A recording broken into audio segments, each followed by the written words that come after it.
It's a beautiful autumn day, early November, lots of blue sky, very, very warm today for the time of year. There's lots to do in the garden, so we're going to run you through some of those things you might want to get out and do on a beautiful, gorgeous day like this. Certain plants might need a little bit of help to get through the winter. This is a Musa bijou, or Japanese banana, which is actually a hardy banana, but it's root hardy. That means if the top gets knocked back by the frost, it will regrow from underground. But I want to get this to be taller and taller from above ground. So I'm going to protect this, and then it will start growing from where it left off. And year on year on year, I'm going to get a bigger and bigger and bigger banana. And I'm going to show you exactly how you need to do it. Step one, start removing the leaves.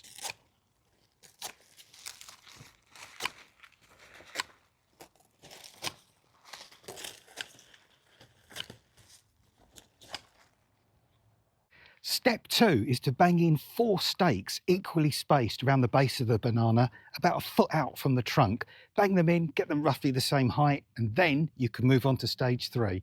Step 3, get yourself a big reel horticultural fleece, staple it to one of the stakes, and then just start going round and round and round the posts. So stage 4, once you've actually got the fleece wrapped round and around and around and around, nice and tight, then you can start filling the inside using straw. Put loads and loads of straw inside and really pack it out.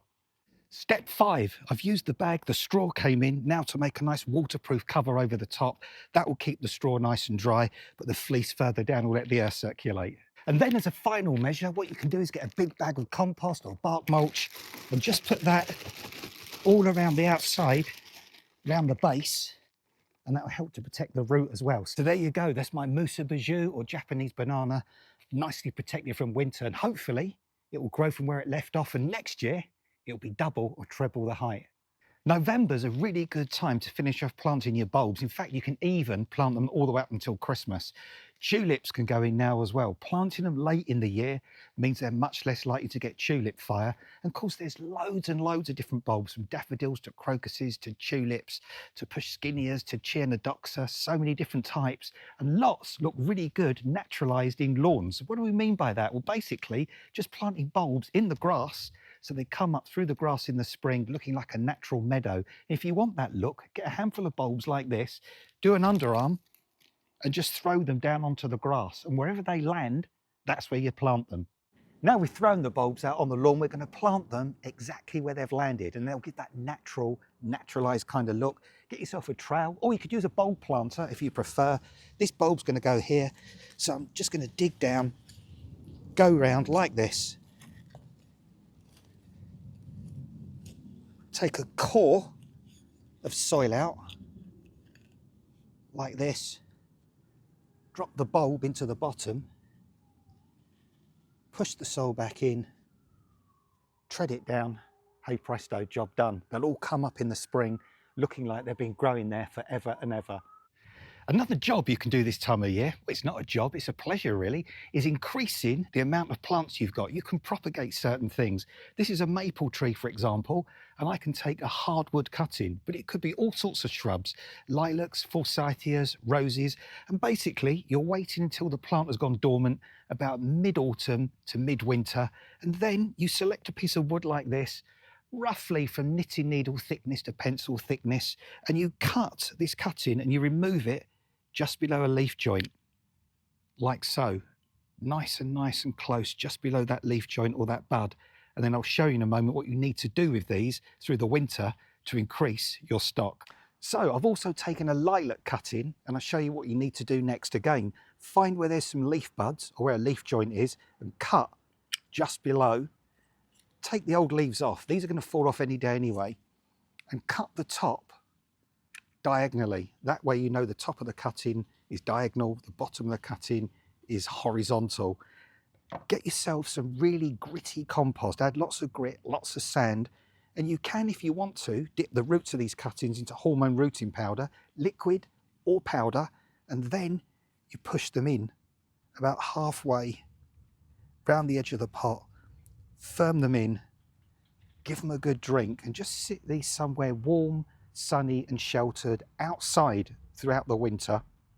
They won't need watering again, and late next spring they'll start to shoot and you've got yourself some brand new lilacs, some brand new maples, or whatever other shrub you decide to use. By putting the cuttings around the edge of the pot, that's where they're going to be warmest because the sun coming in through the side, and also that's the most well-drained part of the pot as well.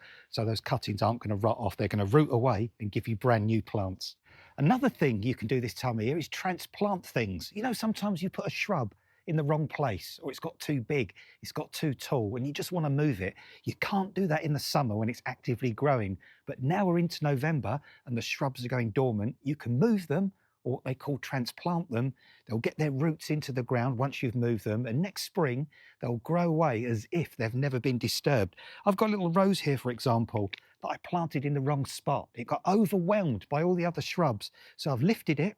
I'm going to replant it or transplant it. But one important thing in particular about roses is when you do that, you need to make sure the little knuckly bit here, or the union, is at least 1 inch or 2 inches below the eventual soil level. You don't want this bit standing proud. That way the rose will establish very, very nicely, and it will prevent it from producing those suckers from the rootstock. So I'm going to show you now how simple and easy that is to do. And it's just a great way of moving things without losing things. Now I've dug my hole. I've made sure the depth is about right. I'm going to drop the rose in like this, and then I'm going to pull all the soil back in round the edges,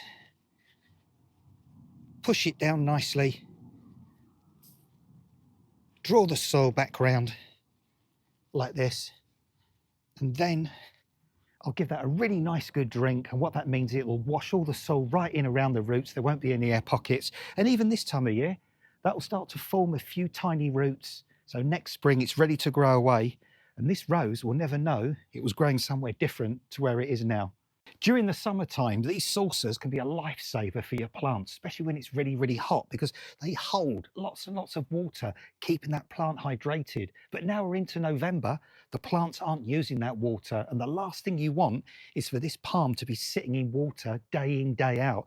It'll cause the roots to rot. It'll really, really make the plant poorly. So what you need to do this time of year is the reverse. Take it out of the saucer, lift it out, empty the saucer, turn it upside down, and then put the palm back on top. And now what you've done, you've now elevated that plant. You've now created really, really good drainage. So it's going to drain very well. The roots won't rot.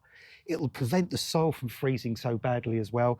If you haven't got these, just put them on pot feed. But either way, giving your plants good drainage when they're in pots in the winter is really, really critical. So there you go, lots of things to crack on with in November in the garden. One final thing you might want to do though, when you get home from work now, it's dark, isn't it? So why not bring some of these beautiful late flowering flowers indoors? These chrysanthemums, for example, cut a lovely bunch of these in these wonderful mixed colours, and you can enjoy them indoors as well as outdoors.